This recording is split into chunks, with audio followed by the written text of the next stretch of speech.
Централен дневник на К1. Добро вечер. Најновите актуелности од регионот Македонија и светот ги донесуваме веднаш по кратките најави. Гледајте не. Алертна фаза во Вардарскиот регион. Најмногу работа за лекарите од итната медицинска служба во Кавадарци.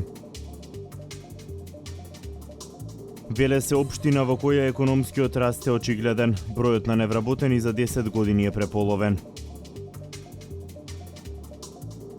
6000 земјоделци од Кавадаречкиот регион поднеле барања за субвенции. Рокот истекува на 30 јуни.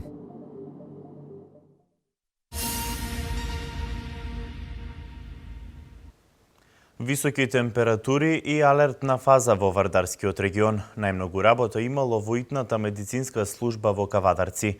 До 14 часот 43 пациенти се пожалиле на вртоглавица, покачена телесна температура и гадење.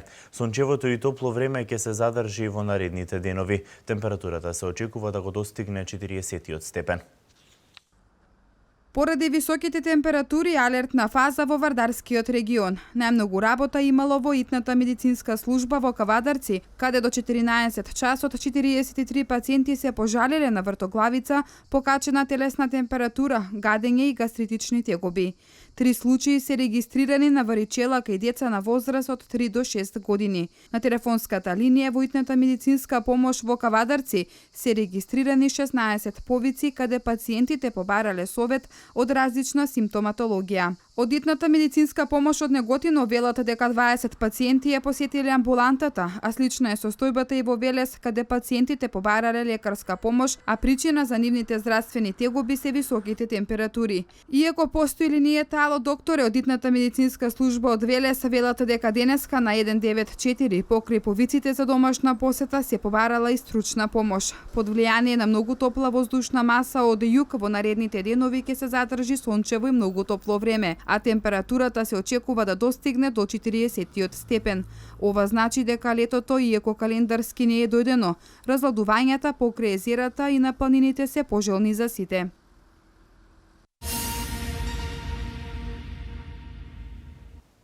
Министерството за здравство со препораки за топлото време. Бремените жени и хронично болните лица над 60 години денеска и утре да бидат ослободени од обврските.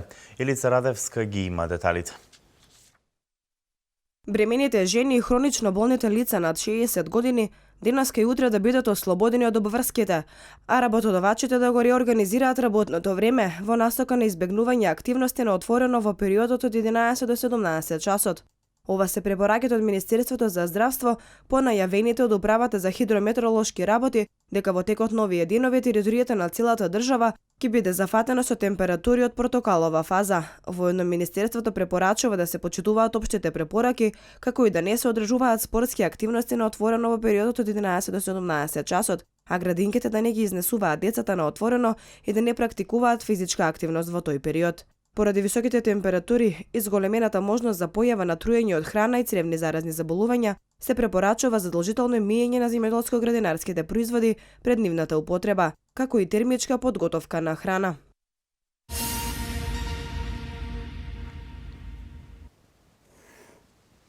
Веле се општина во која економскиот раст е очигледен. 15.450 лица како невработени биле евидентирани во 2007 година. Денес тој број е преполовен, изнесува 7470 лица, изјави вице-премиерот задолжен за економски прашања Владимир Пешевски. Најдобар показател во која насока оди економијата е бројот на невработени лица. 24,5% е најниската стапка на невработеност во Македонија. Инвестициите домашни и странски, но и многуте владини мерки за самовработување се причина за ваквата состојба, а преку бројките веле се општина во која економскиот раст е очигледен. 15.450 лица како невработени биле евидентирани во 2007 година, додека денес тој број е преполовен, изнесува 7470 лица.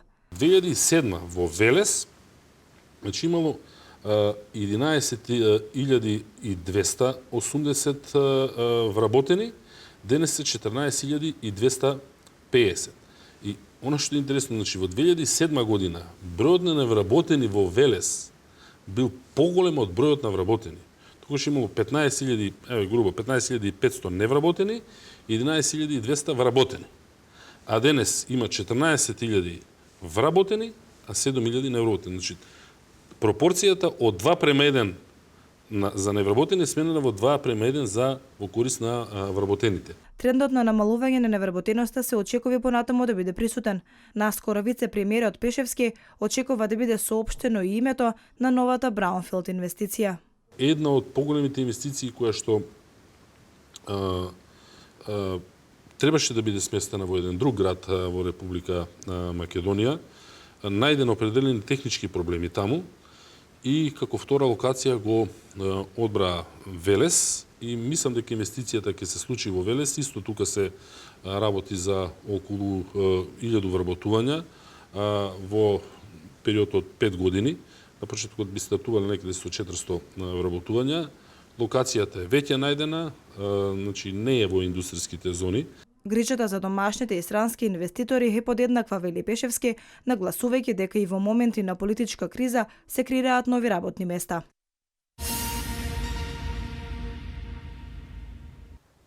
Шест илјади млади земјоделци од Кавадаречкиот регион поднеле барања за субвенции согласно програмата на владата за финансиска поддршка во земјоделството. Новината за електронското аплицирање ги намали гужвите во ходниците. Рокот за поднесување на барањата е до 30 јуни. На само 10 дена до крајот на истекот на рокот за поднесување на барањата за субвенции во Кавадарци, 6000 земјоделци поднеле барања за оваа мерка во подрачната единица на Министерството за земјоделство, шумарство и водостопанство.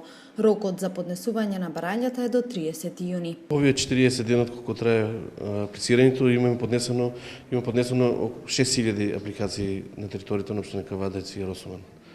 Оваа година, како што и самите гледате, е многу порелаксирано, луѓето навремено идеја, исто така морам да му укажам уште еднаш на оние кои што немаат уште дојдено, да си на време дојдат во овие преостанати 15 на дена, бидејќи рокот трае до 30 јуни, бидејќи секоја година, како што знаеме, во текот на последните денови настануваат поголема гужва, така да бидејќи сега голем број на апликации се завршени и остануваат околу 500 до 600 апликации, во текот на ова или наредна дела можеме да ги завршиме сите доколку навремено дојдат кај нас. Ако пред неколку недели регистриравме полни ходници со граѓани кои неуморно чекаат да дојдат на ред и да ги поднесат своите барања за имотот кој го имаат, деновиве сликата е многу поразлична. Фреквенцијата е доста намалена, а можеби тоа се должи и на фактот што годинава се спроведува новината за електронско аплицирање, односно граѓаните да можат сами по електронски пат да ги поднесат барањата. Ова година е мал број на тие што сами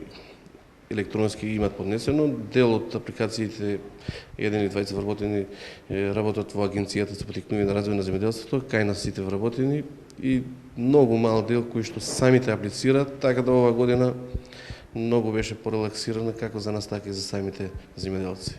Минатата година биле поднесени 6500 барања. Затоа годинава во последните неколку дена одговорните очекуваат да бидат дополнително поднесени уште 600 барања.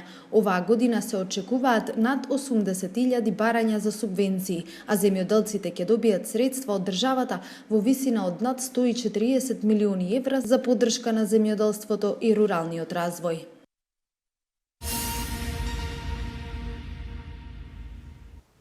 Православните верници денеска ја одбележуваат задушница или Ден на мртвите. Се пали свеќа, се пее гробот и се раздава храна за душата на починатиот.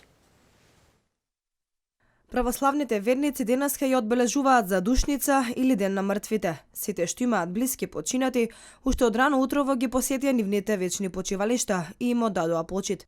Се пали свеќа, се пее гробот и се раздава храна за душата на починатиот. Се принесува пченица, вино, цреши, а гробот се чисти со ореови гранчиња. Со сеќавање на починатите, нивните блиски се молат тие да им ги простат гревовите што им ги направиле додека биле живи. Верниците, значи, овој празник го поврзуваат најмногу со одењето во гробишта, но тоа се случува во саботниот ден. Значи, таа задушница е наречена уште дуовденска задушница, кога се посетуваат гробиштата. Во неделата, кога е празникот посветен на слегувањето на Светиот Дух, односно на Севкупната Света Тројца, гробиштата не треба да се посетуваат.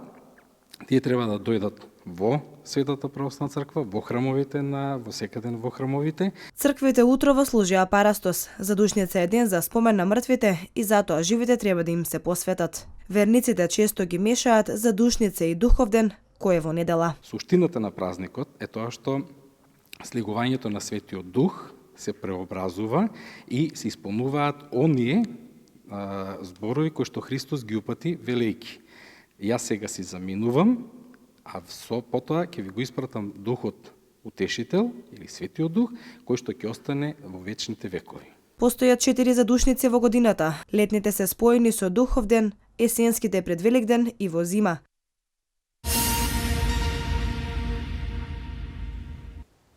Секторот за внатрешни работи ШТИП, одделение Свети Николе, до основниот јавен обвинител поднесе кривична пријава против 38-годишната ДН од Свети Николе, поради постоење основи на сомнение дека сторила кривично дело фалсификување пари.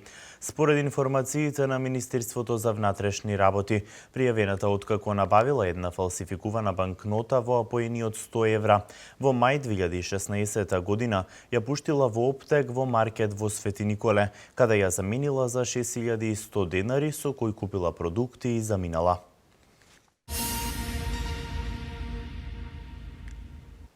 Младите велешани го продолжуваат грнчарскиот занает во спомен куќата на Рацин. Тајните ги учат од стариот мајстор дедо Цветко, кој пак занаетот го научил од неговиот татко, кој во минатото работел заедно со Рацин. Во спомен куќата на Рацин младите велешани неуморно го вртат грнчарското колце. Детските раце покриени со глина обликуваат традиционални, но и современи грнчарски предмети.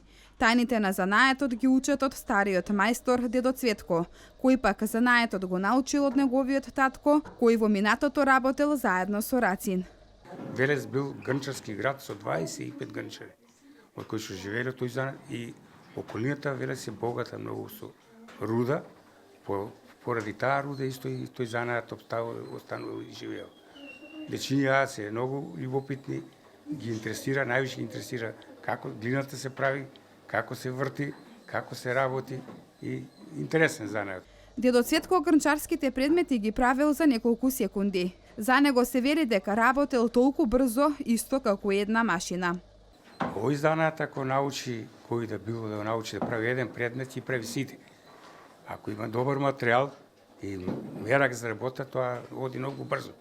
Па еден предмет за половина минута може да се направи, што значи може да се направи многу брзо, многу количини и од тоа може да се живее. Бардачиња, тави, стомни се дел од грнчарските предмети кои децата ги произведуваат на грнчарското колце. Ова ми е втора година, сакав да ги видам тајните на грнчарската работа. Оваа година и минатата година учествував и исто така и преку минатата година учествував, но тогаш бев од кајачката работилница. А која е причината поради која си тука во оваа грнчарска работилница? Па најпрво за забава, потоа да ги изучиме старите занаати и да ги унапредиме. Етно работилниците се одржуваат по 7 пат во организација на Сдруженијето на граѓани Разбој и локалната самоуправа. Истите ќе бидат отворени до 25 јуни.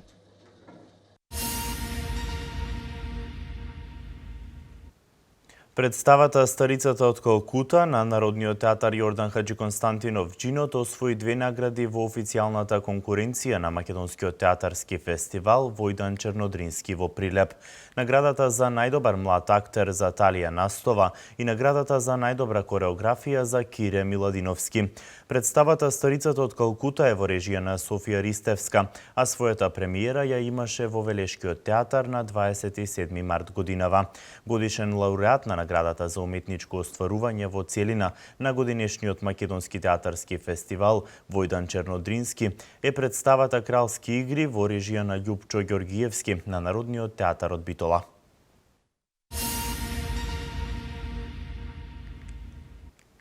Викендов Велес и кавадарци ќе живеат во духот на уличниот театар Баскерфест од 19 до 23 часот. Граѓаните ќе можат да уживаат во настапите на различните изведувачи и да се забавуваат. Граѓаните ќе може да видат различни акробати, магионичари, конторционисти, кловнови, комедија, музика и така натаму. И на крај, нели, ни останува да ги поканиме сите да дојдат, да ни се придружат и да се забавуваат во овие 3 дена, нели, 17, 18, 19 јуни на плоштадот во Кавадарци, каде ќе може да уживаат во добра забава, во смеа, во добра музика, скара и пиво.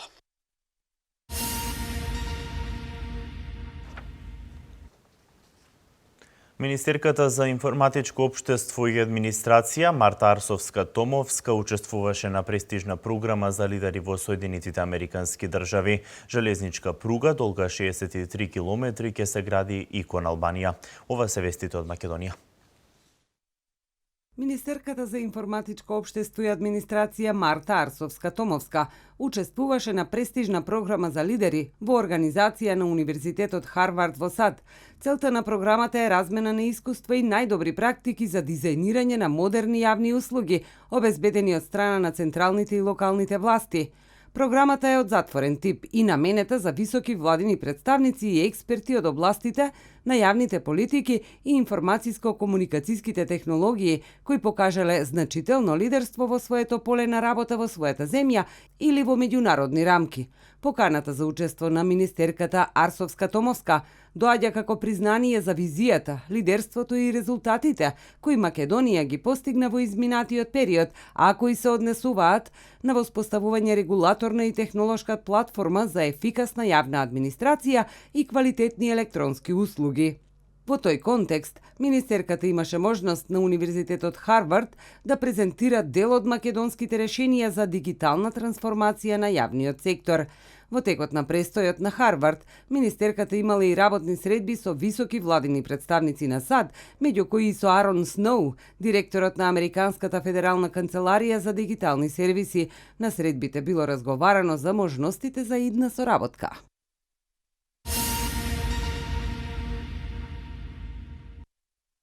Железничка пруга долга 63 километри ќе се гради и кон Албанија, од Кичево до албанскиот град Лин.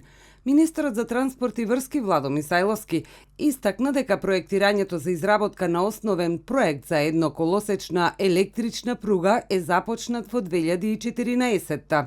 Тој додава дека се планира финансирањето да се обезбеди од ИПА или преку други меѓународни финансиски институции. Наредната недела Мисајловски ќе присуствува на министерски состанок со министрите од Западен Балкан и представници од Европската комисија, на кои ќе ја презентира важноста од овој проект и потребата од негово финансирање.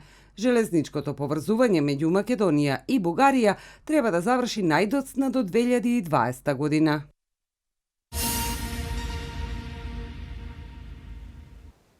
Најмалку тројца луѓе загинаа, а двајца пожарникари се водат како исчезнати во пожар што избувна во фабрика за мебел во преградие на Москва. Директорот на ЦИА смета дека Исламска држава ќе ја промени тактиката во нападите. Ова е светот денеска.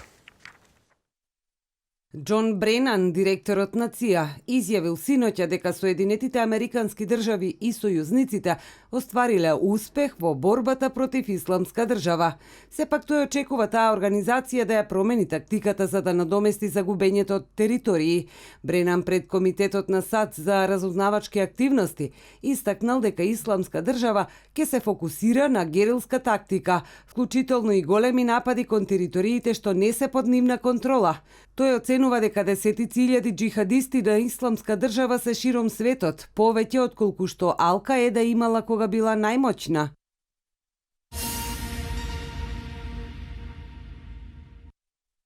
Најмалку тројца луѓе загинаа и двајца пожарникари се водат како исчезнати во пожар што зафати фабрика за мебел во предградие на Москва.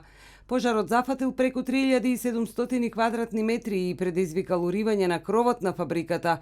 За гаснење на истиот биле ангажирани 120 пожарникари. Пожарот избил синоќа во едноспратна зграда на фабрика за мебел, што е во сопственост на италијанската фирма Модер. Се проценува дека најмалку уште еден ден ќе им треба на пожарникарите да го изгаснат пожарот во целост.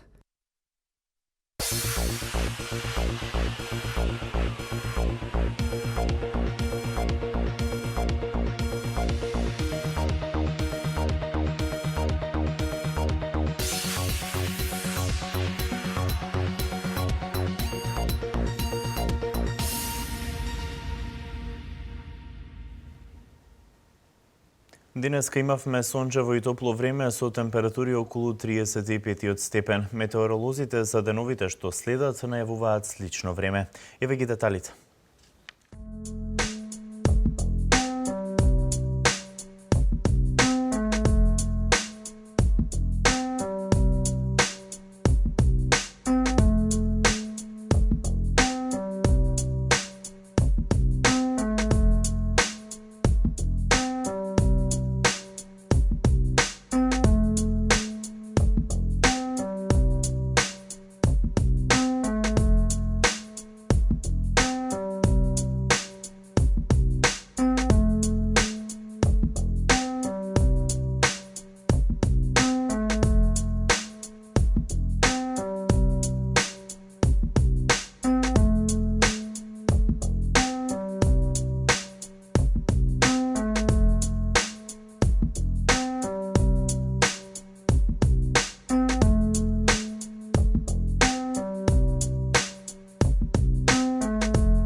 Ова беше се за денес. Останете понатаму со нашата програма. Пријатно!